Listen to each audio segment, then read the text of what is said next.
Good. Yeah. All right, so man, it's me. It's your boy Trey. I'm here with my main man Mike. Yes. You already know him. We in the spot, man. It's a huge spot. I'll let him tell you about it and everything, but I just wanted to sit him down. Thank you first off for letting us do this in here. This is a beautiful spot. This is huge. This is like I told you, this is Ghost's warehouse. This is what this is. This is Tommy and Ghost. Hopefully Joey don't come smoke me. Yeah, nah. But this is definitely big, yo. This is big. This is I know where you came from. Definitely. I know everything. You like a brother. So Absolutely. I just wanted to start off first by saying first let people know who you are. Obviously, let them know just a couple endeavors and things you got going on. All right. So first of all, Michael Hemingway from New Britain, Connecticut. Mm-hmm. Yes, sir. Owner of Hemingway's Transport and Destination. Yes, sir. Also got a warehouse space all in one where we're gonna do all your needs all in one under one roof. Yes, sir. Yeah. Mm-hmm. City boy, Hardware City. Yeah. So, we came today because, Mike is about his business. I had to lie to him and tell him that be here at a certain time because his hands be in a whole bunch of things. So, I had to tell him he was here on time and nigga about the business. So we just gotta, we gonna dive into I just want to ask. So, one, how hard is it to start a business? So there's its challenges, but it's ups and downs. It's not as hard as one would think. However, you gotta be motivated and dedicated. You definitely have to just be on your shit about it. Yeah. And my bad for the swearing, but Nah. I always thought being a worker was the way to go, move up through the chains and all that. And no, that's just a stepping stone. So for starting a business, I just said I don't like to be under someone's thumb or be capped at anything. So when you start a business, it's unlimited. So starting a business, first you gotta go to the Secretary of State, you gotta get your EIN, you gotta get your insurances, you gotta get your bonds, you gotta get all different type of stuff. But it's not as hard as one would think. Yeah. As long as you got a little bit of capital saved up and everything, and then they also have brokers that do everything for you. So it's really not that hard at all. As long as you got some funds up front, and always have a business plan and have a vision statement and a mission statement. So that way, when it gets tough and rough, you know what you're doing. Okay. That's where I So come from. so that being said, how hard, not how hard, but how does the whole business plan and whatever you're doing, how did that do you do that? Is it hard for you to do that by yourself? Or you actually need a team, or it's just you had the blueprint, you did everything yourself, and you kind of just grinded and saved what you needed to be saved, and got resources that you needed. And did you have so my thing is how important is it to do it on your own per se, or do it with a team? Okay, so I always was one to just, if I see it, I like it, I go for it. I mean, I done did every job and all that in the world. No, every job in the world. I wanted to just experience stuff. So in those experiences, it's easier to move dolo, but you meet people along the path. That helps. So me moving and just doing what I want, there's other people who move and do what they want, and you meet them along the way. So yes, I did it by myself, and as far as even starting it, I built up the capital, I built up the experience, and I built up the networking circle that was needed. So I didn't do this all on my own, but I did it on my own, if that makes sense. So I used my own money, but it was another man there that had more money. It was like, you know what, here, try this. So therefore, I didn't miss the opportunity. Exactly. The opportunities So out there, I took advantage of. So basically, you capitalized on your opportunities. Absolutely. So I put myself in position to even be around those opportunities. Because imagine if I just stood home, played the game, went to the basketball court versus going to the auction, or you feel me, not meeting this business owner. I could have just been out to eat with my, you feel me, so anybody. All right, so you said it. How important is networking? Networking. Period. Well, for me, I know it's a part of life now. It's always been a part of life, because at the end of the day, I know you. I know even if the internet didn't exists, you still be good because Absolutely. you good with your words, you good. But how important is it for somebody starting? Because I try to tell people all the time, like, you got to understand how, like, and you know, you're like, now that you're starting a business, how important it is for you to network with the internet, just with people, period. Those are relationships that could potentially change your life forever. Absolutely, those are make or breakers. You have to network. Nobody ever made it alone. Nobody. The most successful person had somebody, even if they're not the face. And a lot of people who own stuff and that do stuff aren't the face. They got someone else pushing as the face, but they're doing behind the scenes. So you have to network, literally, because everybody needs somebody. And the old saying is one hand. It's nothing. The other, it's kind of like music. It's kind of like music. It's kind of like anything else.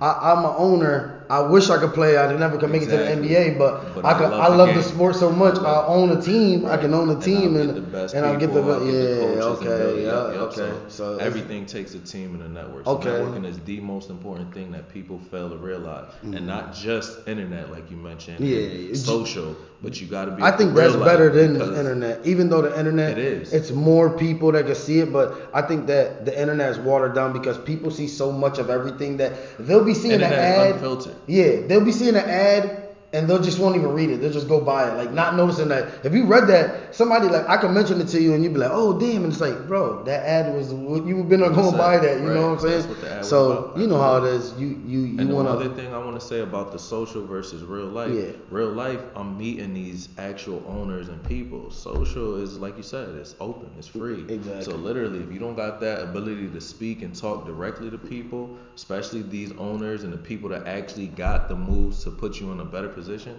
then you're gonna be here. A lot of these owners, they're not even on social media. They get somebody to run that. And so you talking to the second, third, you feel me, fourth string out. Exactly. Directly it's like having a recruiting team. Like you don't get to meet Coach Cal until he's serious. Right. Until he's knocking on your door. You're gonna meet the assistant coach, the equipment coach, just not Coach Cal. Until you serious. I get what you're saying. So you know, the establishment we're in, like I said, we're not gonna say where we're at until he's gonna get it all fixed up. But it's non-disclosed location right now. Yep, non-disclosed. But if you know, you know. Say like, what is your plans?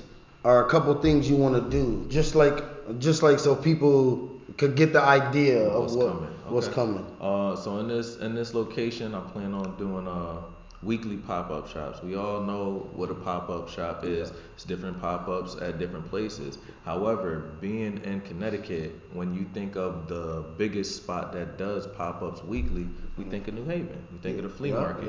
However, that's certain vendors go and they bring their supplies and everything. However, here I want to mix it up.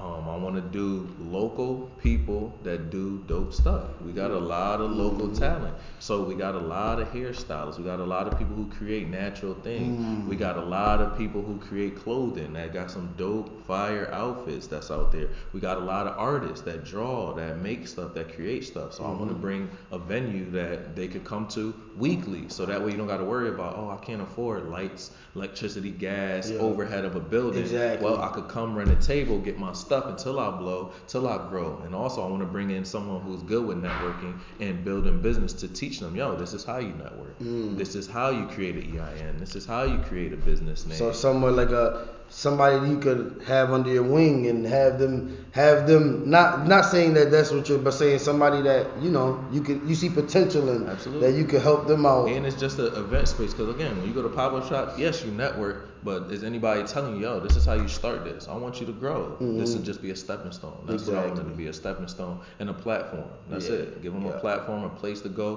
where you could go and grow. Yeah. So basically, like you said, and it's all vendors. He's not capping it at anything. He wants hairstylists, tattoo artists, drawers, painters, sneaker collectors. I'm pretty sure in due time, if you're an artist, you can do your paint nights and do all type of things. But he wants to do everything here. Once a month too, just to piggyback off that. Once a month, I plan on doing a fashion show, so that way you could get your latest drip out. I plan on doing once a month a hair show, and then also a contest. So every time I run a event, It'll be something that I'm giving away. Exactly. Plus the vendors who come in early, you'll get that exposure to someone who's in the business. Exactly. So that way they could teach you how to grow and do what I do essentially. Yeah, and I'll talk to them myself. Networking, Yeah, like you absolutely. said. So Absolutely. I definitely understand that. That's gonna be a dope thing. Definitely. So you have another endeavor that you said in the beginning. It was something about transportation. Yep. I've seen. I mean, if you follow me on Snap, you've seen a little bit. But this man, he didn't want to show him today because he said they're not all ready. He wants to show y'all as Finished product. finished product is late. I can see it early. It's different. But just let them know like the different maybe buses you have and the different things that you're offering. Okay. So it all started with auctions. I mean, my man know I've been in the cars. I love cars. I love jumping in and out of them. So when the pandemic hit, they switched up how the auction was ran. And I'm giving you a backstory how it started. So I went, and now they're doing all online. You can't bring nobody. You can't even test the cars out. Everybody was locked in. We all went through it. We all know what it is. So upon stuff starting to open up, I seen this party limo bus / thing, and I'm like, yo, everybody's getting cabin fever. Everybody's gonna want to be outside. So I seen this party bus. I'm like, yo, I buy cars left and right. Why not get something that's residual? And again, that's just the entrepreneur mind that I have, just thinking of it. So I seen a party bus. I went and bid on it, and I grabbed it. And that was the first one I grabbed. Then I'm like, you know what? That only holds a select few. Plus, everybody who saw this limo one, it got the seats. They was like, yo, we want the party one as well. So I'm like, you know what? Hey, I see those too. So I jumped out there and I bought another bigger 25 to 30 passenger limo party bus. And those endeavors is what I'm going to go on now. So I opened up a limo transport service. Then I also bought a car for the more personal joint, and I put my brother as the owner of that, and he's the one running that. So I got those. I got 2 party buses right now, and a limo car or a private car that could fit 3 to 4 passengers. An exclusive just for y'all. I'm working on a 50 passenger, like a 40 to 50 passenger limo bus. It's to create destinations for people. Yeah. We going all over. So you got party buses, and he also got the bus for the transportation. Yep. Like that, it's not really a party bus. It's just to get you to anywhere, Six Flags, the airport. I'm talking about your family of 10 or your friends of 10. He'll pick you up and drop you off. Absolutely. And obviously I work the numbers. If I'm not mistaken, I don't want to put in this, but you can go. He's not lowballing you, is what I'm trying to say. You can go check. He does his homework. It's not like he's pulling stuff out the sky like your legal dealer, like your local dealer. He's actually doing his homework and looking at his competitors and trying to see how he can work with you guys. So don't come with the bullshit, man. Don't come with the bullshit talking about this. It's that's why you get 10 people. Think about it. Right. If 10 of y'all can't pay $100 to get to the airport, I don't know, or I'm not gonna say to the airport, but maybe even New York. It could be New Jersey. Right. You're gonna spend more money to hold your car in the garage while you're gone and have somebody hopefully, but he's gonna be there. I'm telling you, he's gonna be always there. Professional. Yeah. Always, we're gonna be on time. It's gonna be clean. We're gonna be courteous. We're gonna get you there and back safely from where you left. I got a commuter lot, so your car will be safe and sound on everything. And yes, like you said, I do check all my prices, and I'm giving you the best price out there for what you're getting. This stuff wasn't free. Like I said, I had to pay for this. Insurance, overhead. That's a big thing when you're an entrepreneur. Overhead is real. A lot of people don't understand the overhead or what it takes to get these things. Yeah, and that's the thing that people gotta understand. Like we were saying this before, like the camera even came on. Like we were taught as young, like you don't go to Walmart, you don't go to these big companies and ask for discounts or ask for anything or try to get over on them. So you can't expect people that are actually out here doing the services for you and holding the end of the bargain up. Absolutely. You can't want them to take. You gotta respect it. He's feeding his family just like the owner of Walmart. Right. The difference is you know him. Right. You get what I'm saying? So it's all respectable. It's just like you gotta understand, man. This is people's business, and that's why I respect people's business. If I've ever supported you and you've looked out for me, it's because I've came 1,000 times to you and got merchandise or whatever. And I always tell people, don't give me a deal. This is how you're gonna make it. You don't make it off giving people deals. I appreciate it. Yes, I have taken them. I'm not gonna say, but I've always bought something. I've never just taken and not bought something or supported with my money where my mouth is. Absolutely. And So, he's been a supporter of me. He's like way beyond exactly, me like, doing man. anything. But he done bought cars for me. Yeah. He done did everything. Yeah, I mean, told me, people, push me with my dreams, and Mike, keep going, do what yeah. you do. He ain't ever talk shit or bash me. He's like, Mike, and now look, this is where I'm at. I'm still going. Exactly. And look, he's here to bless me, and he's here to, you know, giving me the outline if I want to do whatever. He's asking me what you want to do, what's going on, what you trying to do. I want you to do X, Y, and Z. So you know, just remember, man. I think I posted this days ago on Facebook or whatever, but yo, be careful how you treat people, because the people that when you up can be the people that you see when you're on the way down, man. And it changes, man. It changes. That's so. If you treat somebody good, they always gonna remember that. That's why I try to live like that. That's why me personally, I never full circle anyway. It's gonna come back. So don't worry if they don't give it right to you. Exactly. Blessings around the corner coming. But it's never what somebody can give you. All I ever wanted was the love and shit. But you know, it's just always treat people nice, man. Treat people with respect, and that's why I feel like I'm able to go anywhere and I'm me. I don't have to be anybody because like. You know, you ask 10 people who trades in 10 different parts of wherever, they gonna be like, this nigga. Like, I know him, and that's I pride myself on that because it's like I never acted. You know, I know, you know all I say. Anywhere either where they don't show love. Like literally, you could same thing he said. Ask whoever. I ain't got no beef. I always try and be as fair as possible and transparent and make things right. That's it. And that's how I've been, and that's why things been right for me, and I've been blessed. So. Exactly. Yeah. Blessings. And after a year like last year, this got to be a whole, this got to be a 360, whatever, kick flip, 720 for everybody because from going to that and then everything, and then right before we get out of here, now he gave you his endeavors. You guys check him out. He got the pages. You need to go see his brother. His brother is Thai van. If you want to go see the car service, right? Absolutely, yeah. Car service. I'm creating cards and a site and pages right now, so I don't have the ads right now. But I've been doing word of mouth for my business. But it is registered legit. You can look me up on the Secretary of State. Yes, sir. It is insured and everything, fully insured. So you good. You can hit me direct if you know me. If not, I'll get back to you with pages on the part 2. And all artists, if you see this, are designers. Yep. Reach out to him because he's looking for somebody to make the logo. Yep. He's looking for somebody to do all these things to help him. And one hand wash the other. You write the logo for him, he gives you a deal on the car. One hand wash the other. This is just how it goes. You might be getting wedding. You might be having a wedding coming up behind. You might look out. Parties, graduations, whatever. But right before we leave, I just want to ask one more question. Yep. So you being a business owner, how does the new marijuana laws help or hurt you?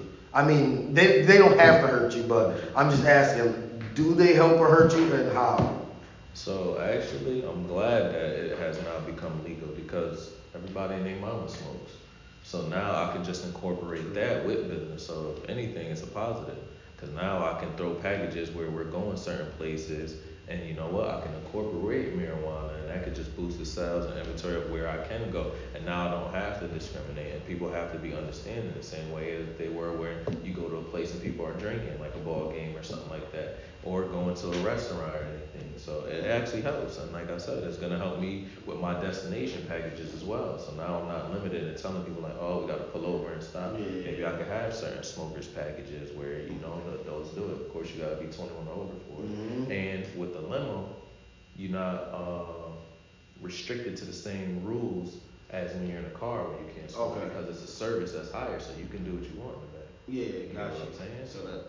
So that's just all I wanted to ask you. Absolutely. You see people complaining or whatever about that. I just wanted to ask, but like I said, it's your boy Trey, my man Mike, man. Appreciate